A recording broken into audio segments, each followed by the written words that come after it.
Alright, scholars, welcome to the guided practice section of today's lesson. So what I'm going to do this time is I'm going to be reading, but as I read, I will be annotating. I know you guys can't annotate directly unless you print out the work.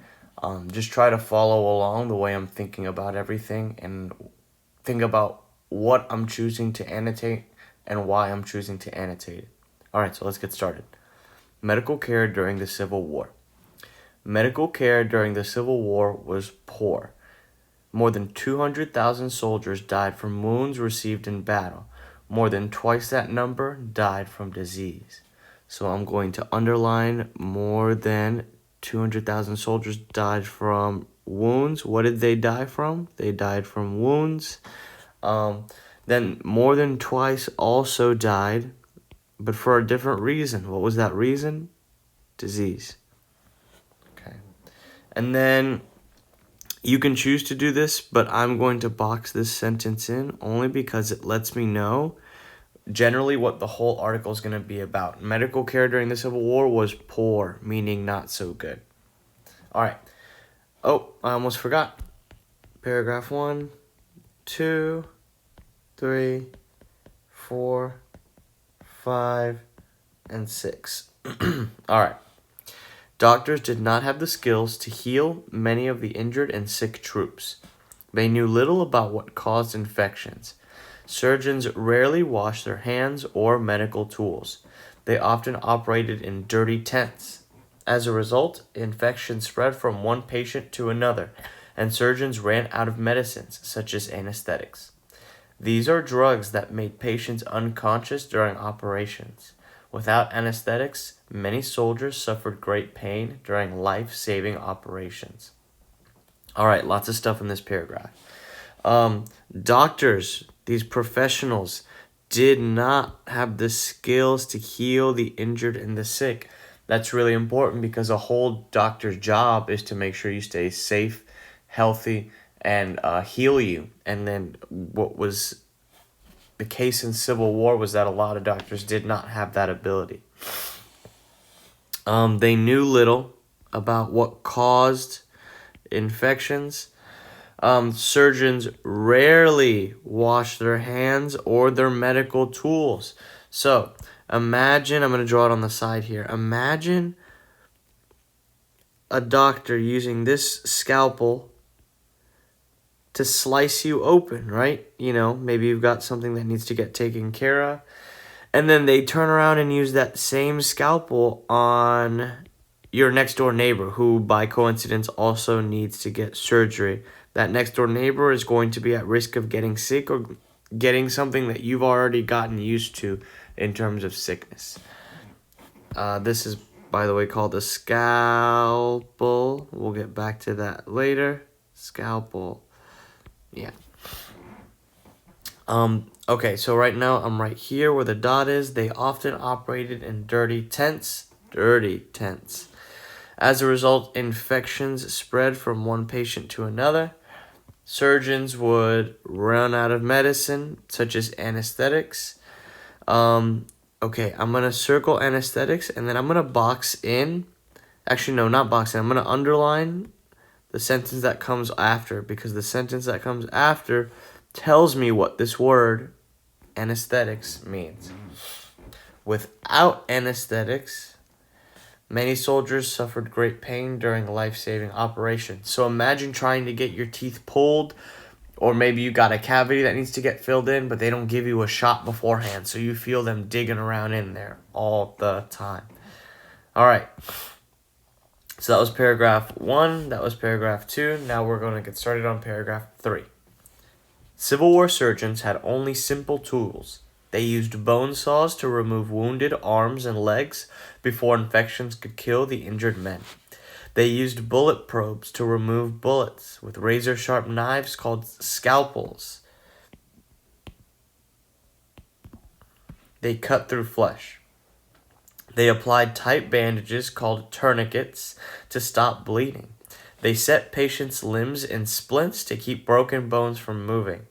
Doctors made their own pills and special pill molds. So these are kind of the tools and strategies, I'm going to just put strats, that doctors had to use because they didn't have everything that they needed and they didn't know a lot of the things that doctors today know. So they had to get creative, okay? Let me see if I can draw some of these things out. So they used bone saws. That's a saw that looks like this. And just like the name, it's a saw that is meant for bones. So this is the handle. And then here we have the teeth of the saw, okay? Notice how it says they would remove wounded arms and legs before infections could spread. So instead of giving you a pill to make you feel better, oh, you got an infection on your arm, we got to cut your arm off. Okay, here we go. They used bullet probes to remove bullets. Bullet probes, if I'm not mistaken, it's like a metal rod, very thin, that they would put in the bullet hole and try and dig out whatever was in there. Not whatever, the bullet that was in there. Okay, they applied tight bandages called tourniquets. I'm not going to draw that because it literally says tight bandages called tourniquets to stop bleeding. And then they set patients' limbs in splints to keep broken bones from moving. So a splint, if you've ever like jammed your finger in a door and you've ever had your finger, here's a side view. Side view. Let's say this is a finger. It's like a metal band that goes around it. So to make sure that you don't bend your finger. So this is what a splint is, but they would have it for arms and legs for people who had broken arms and broken legs.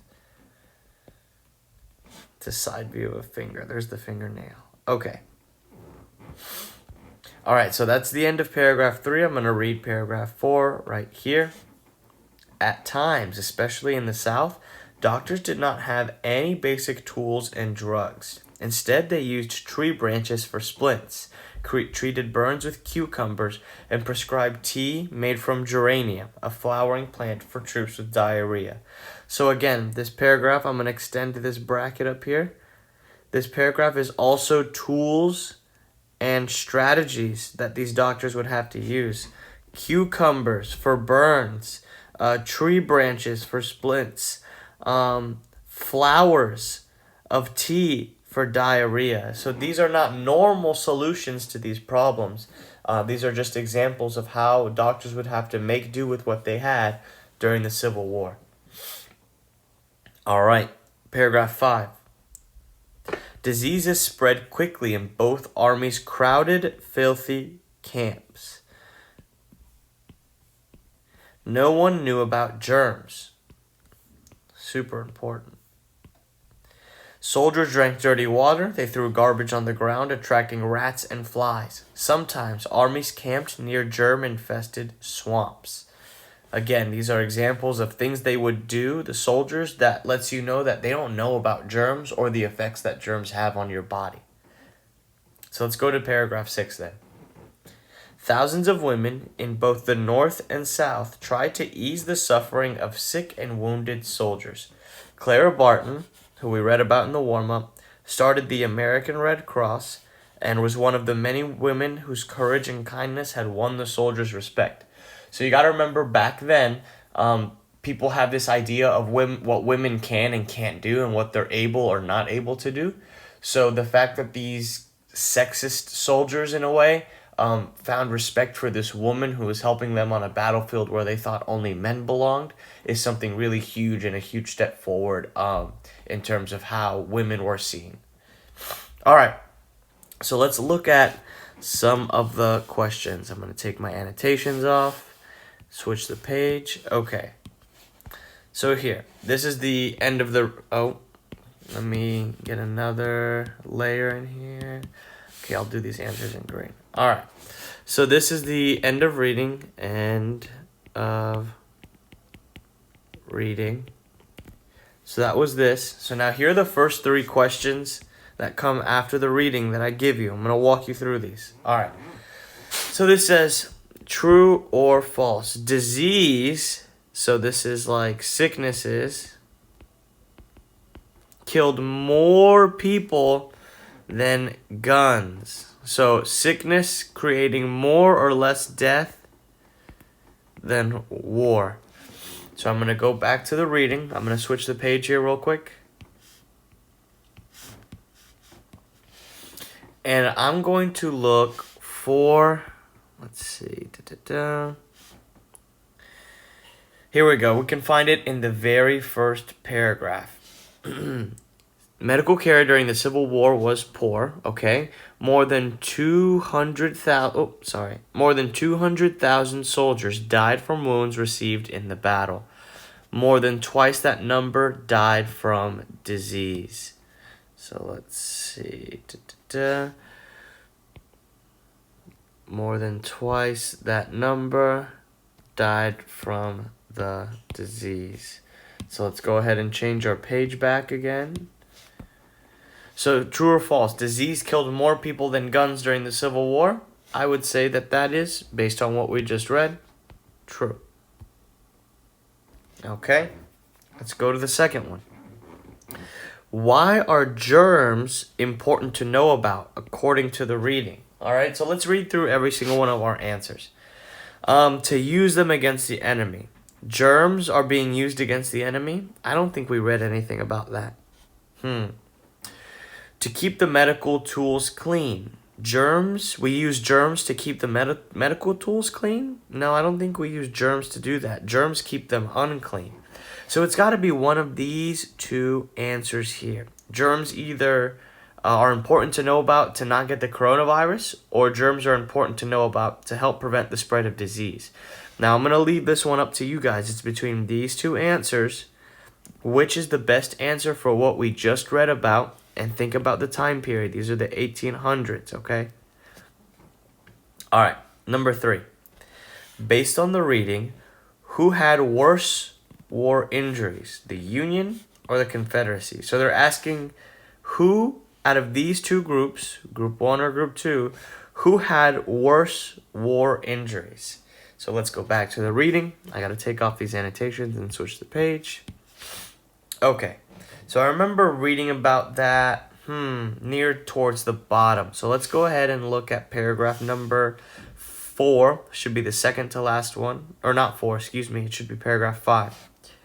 Diseases spread quickly in both armies' crowded, filthy camps. No one knew about germs. Soldiers drank dirty water. So they camped near German-infested sites. This one's tough. There's nowhere here that says specifically Union or Confederacy. Give me 1 second, scholars. I'm looking for it now.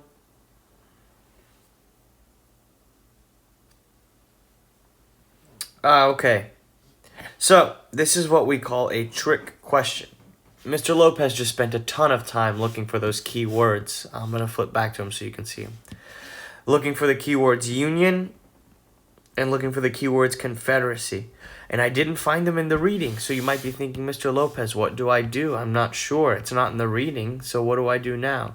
So now you got to make an educated guess. Now this is called, the reading is called Medical Care During the Civil War. The whole thing. Now, if it's talking about the Civil War, the whole thing, and it's talking about soldiers that dying from battle, not talking about a specific side, this whole article must be about both sides of the Civil War. There were only 2 sides, so if they're talking about the soldiers that are dying in that war, they're from the both sides. So let's look back at our answers and see if that's something we can work with. Okay. Oh. Based on the reading, who had worse war injuries? All right, scholars, this is my fault. There should be a third answer right here. And it should say both. Now, by the time that you see this video and that video is uploaded, that's already going to be a correction I've made, okay? But the same way that I worked through question number 1, question number 2, and question number 3, that's how I want you to be thinking about when you work on your independent practice reading.